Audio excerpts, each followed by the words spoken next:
السلام علیکم ورحمۃ اللہ وبرکاتہ۔ سیدنا عثمان غنی رضی اللہ عنہ پیش خدمت ہے۔ جی ہاں، اسلام کے تیسرے خلیفہ راشد سیدنا عثمان غنی کا دل آویز تذکرہ کہ جن کے علاوہ دنیا میں کوئی ایسا شخص نہیں ہوا جس کے نکاح میں کسی نبی کی 2 بیٹیاں آئی ہوں۔ اعلان نبوت سے پہلے نبی کریم صلی اللہ علیہ وسلم نے اپنی بیٹی رقیہ کو ان کے نکاح میں دیا۔ بدر کے روز وہ فوت ہو گئیں تو اپنی دوسری بیٹی ام کلثوم کو ان کے نکاح میں دے دیا۔ آپ پہلے پہل ایمان لانے والوں یعنی السابقون الاولون میں شامل ہیں، عشرہ مبشرہ میں سے ہیں۔ ان کی مظلومانہ شہادت تاریخ اسلام کی پیشانی پر ایک داغ ہے جسے قیامت تک مٹایا نہ جا سکے گا۔ نبی کریم صلی اللہ علیہ وسلم نے ارشاد فرمایا، الہی میں عثمان سے راضی ہوں، تو بھی اس سے راضی ہو جا۔ عثمان کو آج کے بعد کوئی عمل نقصان نہیں دے گا۔ جماعت اصحاب روشن ستارے ہیں، آسمان پر موجود ستاروں کی روشنی کم و بیش ہے۔ یہی مثال صحابہ کرام رضی اللہ عنہم کی ہے، لیکن ہیں سبھی روشن۔ ان میں سب سے نمایاں، سب سے روشن اور سب سے تابناک بہرحال پہلے 4 صحابہ رضی اللہ عنہم ہی ہیں۔ یہی پہلے 4 اصحاب خلفائے راشدین ہیں۔ عشرہ مبشرہ میں بھی سب سے پہلے انہی کا نام ہے۔ اسلام کا دامن شہادتوں سے مالا مال ہے۔ اعلان نبوت کے بعد سے آج تک مسلمان اسلام کے لیے قربانیاں دیتے آئے ہیں۔ خود نبی پاک صلی اللہ علیہ وسلم کے دور میں بہت سے صحابہ شہادت سے سرفراز ہوئے۔ آج واقعہ کربلا کو شہادت کا سب سے بڑا واقعہ خیال کیا جاتا ہے۔ ایسا خیال کرنے والے سیدنا عثمان غنی رضی اللہ عنہ کی شہادت کے واقعے کو نظر انداز کر دیتے ہیں۔ سیدنا عثمان غنی رضی اللہ عنہ کی شہادت حد درجے مظلومانہ شہادت ہے۔ 40 دن تک فسادیوں نے ان کے گھر کو گھیرے رکھا۔ یہ سانحہ اس شخص کے ساتھ پیش آیا جسے نبی صلی اللہ علیہ وسلم نے دنیا میں جنتی ہونے کی بشارت سے نوازا۔ یکے بعد دیگرے اپنی 2 بیٹیاں ان کے نکاح میں دیں۔ اس کے علاوہ بھی جن کے فضائل بے شمار ہیں، وہ مسلمانوں کے تیسرے خلیفہ راشد تھے۔ اسلام کے لیے ان کی قربانیوں کی ایک طویل فہرست ہے، لیکن افسوس جب ہم تاریخ کے اوراق الٹتے ہیں تو ان کے صفحات پر اس جیسی ہستی کا بھی خون پھیلا نظر آتا ہے۔ سیدنا عثمان غنی رضی اللہ عنہ ہجری سال شروع ہونے سے 47 سال پہلے 576 عیسوی میں شہر مکہ میں پیدا ہوئے۔ ان کی پیدائش سے 6 سال پہلے ہمارے رسول کریم صلی اللہ علیہ وسلم دنیا میں تشریف لا چکے تھے۔ ماں باپ نے نام عثمان رکھا، اسی نام سے مشہور ہوئے۔ ابو عبداللہ اور ابو عمرو کنیتیں تھیں، لیکن کنیتیں مشہور نہیں ہوئی۔ مشہور لقب ذوالنورین ہے، اس کا مطلب ہے 2 نوروں والا۔ چونکہ نبی کریم صلی اللہ علیہ وسلم کی 2 صاحبزادیوں سے آپ کی شادی ہوئی، لہذا آپ کو یہ لقب ملا۔ دوسرا لقب غنی ہے، بہت مالدار تھے، لیکن اپنا مال دین کی خدمت اور نیکی کے کاموں میں بے تحاشا خرچ کرتے رہتے تھے، اسی لیے غنی مشہور ہوئے۔ 5ویں پشت میں ان کا سلسلہ نسب رسول کریم صلی اللہ علیہ وسلم سے جا ملتا ہے۔ آپ کا تعلق قریش سے تھا اور قریش کے قبائل میں آپ بنو امیہ سے تھے۔ آپ کے پردادا کا نام امیہ تھا۔ نبی کریم صلی اللہ علیہ وسلم کے پردادا کا نام ہاشم تھا۔ امیہ ہاشم کے بھتیجے اور اپنے خاندان کے رئیس تھے، اس لیے یہ خاندان بنو امیہ کے نام سے مشہور ہوا۔ اس خاندان سے تعلق رکھنے والوں کو اموی کہا جاتا ہے۔ قریش کا قومی جھنڈا بنو امیہ کے پاس تھا۔ اسی طرح بنو ہاشم کے ذمے کعبے کی نگرانی کا کام تھا۔ گویا دونوں خاندان مرتبے والے تھے۔ عثمان غنی کے والد عفان نے اسلام کا زمانہ نہیں پایا۔ رسول اکرم صلی اللہ علیہ وسلم نے جس زمانے میں نبوت کا اعلان فرمایا، عفان اس سے پہلے ہی فوت ہو چکے تھے۔ والدہ کا نام اروا تھا۔ بی بی اروا کی والدہ کا نام ام حکیم بیضا تھا۔ یہ رسول کریم صلی اللہ علیہ وسلم کی پھوپھی یعنی آپ کے والد جناب عبداللہ کی سگی بہن تھیں۔ اس طرح بی بی اروا آپ کی پھوپھی زاد بہن تھیں اور عثمان آپ کے بھانجے تھے۔ آپ کے بچپن کے حالات تاریخ کی کتب میں بہت کم ملتے ہیں۔ اتنا ذکر ضرور ملتا ہے کہ گھر والوں نے عثمان رضی اللہ عنہ کو لکھنا پڑھنا سکھایا، اچھے آدمیوں کی طرح رہنے کی تربیت دی۔ بڑے ہوئے تو غلے کی تجارت شروع کر دی۔ بہت ایماندار تاجر تھے، کاروبار خوب چمکا، بہت دولت مند ہو گئے، لیکن انہوں نے اپنی دولت کو فضول کاموں میں خرچ نہ کیا، نیکی کے کاموں میں خرچ کرنے لگے۔ اس زمانے میں شراب پینے کا رواج تھا، بہت کم لوگ اس بری عادت سے بچے ہوئے تھے، لیکن عثمان نے کبھی شراب کو ہاتھ تک نہ لگایا۔ یہی وجہ تھی کہ قریش کے لوگ ان کی بہت عزت کرتے تھے۔ عثمان غنی رضی اللہ عنہ 34 سال کے تھے کہ رسول پاک صلی اللہ علیہ وسلم نے اپنے نبی ہونے کا اعلان فرمایا۔ ابو بکر رضی اللہ عنہ نے ان کے سامنے بھی اسلام کی خوبیاں بیان کی اور ان کے درمیان دوستی بھی تھی، چنانچہ اسلام کی خوبیاں سن کر ان پر فوری اثر ہوا۔ نبی صلی اللہ علیہ وسلم کی خدمت میں حاضر ہونے اور اسلام قبول کرنے پر آمادہ ہو گئے۔ ایسے میں آپ صلی اللہ علیہ وسلم خود وہاں تشریف لے آئے اور آتے ہی فرمایا، اے عثمان، اللہ کی جنت قبول کر، مجھے اللہ نے تیری اور تمام خلقت کی ہدایت کے لیے بھیجا ہے۔ یہ سنتے ہی سیدنا عثمان غنی نے فوراً کلمہ پڑھ لیا، اپنا ہاتھ رسول اللہ صلی اللہ علیہ وسلم کے ہاتھ میں دے دیا۔ یہ نبوت کا پہلا سال تھا۔ اس وقت تک صرف گنتی کے چند نیک لوگوں ہی نے اسلام قبول کیا تھا۔ ان نیک لوگوں میں عثمان غنی رضی اللہ عنہ کی خالہ سودا رضی اللہ عنہا بھی تھیں۔ عثمان اسلام لانے سے پہلے ایک دن ان کے ہاں گئے تو انہوں نے کہا، بھانجے، بے شک محمد صلی اللہ علیہ وسلم اللہ کے سچے رسول ہیں، ان پر قرآن نازل ہوا ہے اور وہ اللہ کی طرف بلاتے ہیں، ان کا دین قبول کرنے میں ہی بہتری ہے۔ خالہ کی باتوں کا بھی عثمان پر بہت اثر ہوا۔ اس کے بعد ابو بکر سے ان کی ملاقات ہوئی تو انہوں نے خالہ کی باتوں کا ذکر کیا۔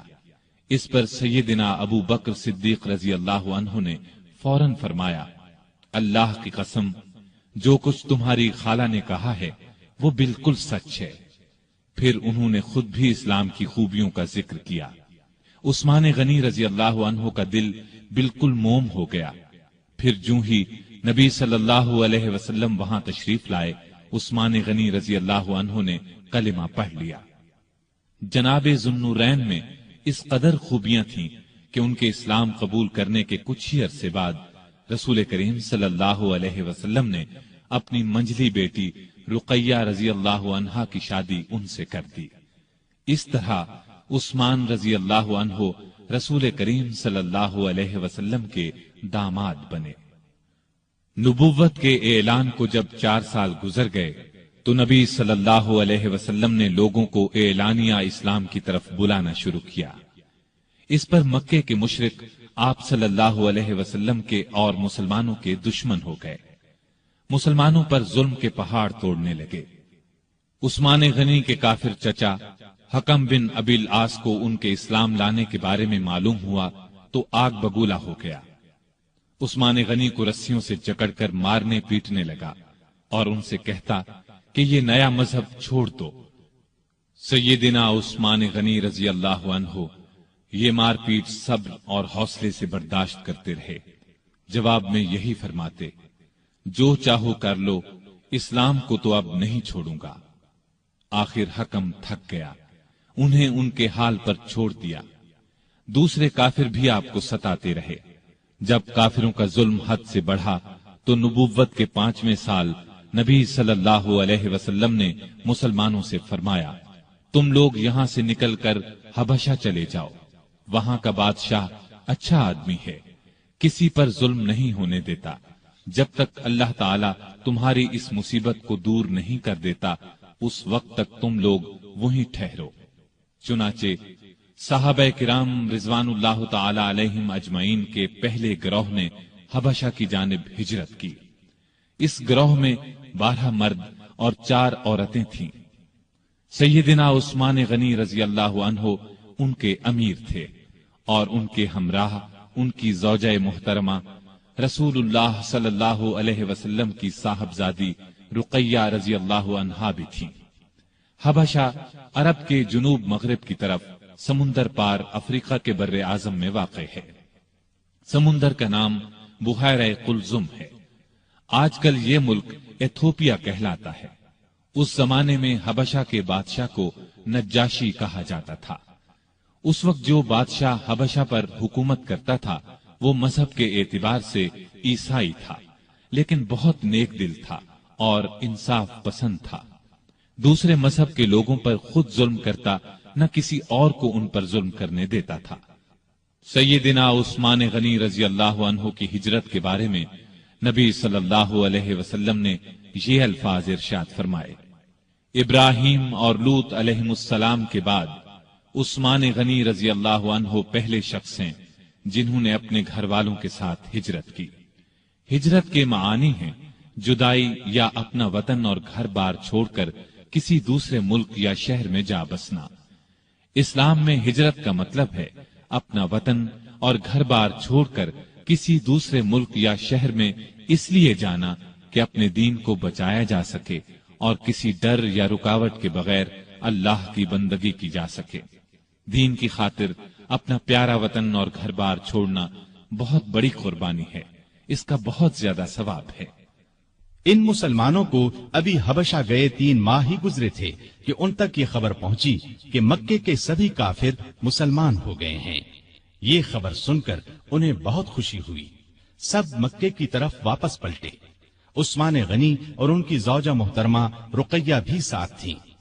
مکے کے پاس پہنچنے پر انہیں معلوم ہوا کہ وہ خبر غلط تھی۔ اب انہوں نے واپس حبشہ جانا مناسب نہ سمجھا۔ مکے کے سرداروں میں سے کسی نہ کسی کی پناہ حاصل کر کے مکے میں داخل ہو گئے۔ مکے میں وہی حال تھا۔ مسلمانوں پر خوب ظلم و ستم کے پہاڑ توڑے جا رہے تھے۔ جب ان کی سختیاں حد سے بڑھ گئیں تو اگلے سال رسول کریم صلی اللہ علیہ وسلم نے پھر ہدایت فرمائی کہ مسلمان حبشہ کی طرف ہجرت کر جائیں۔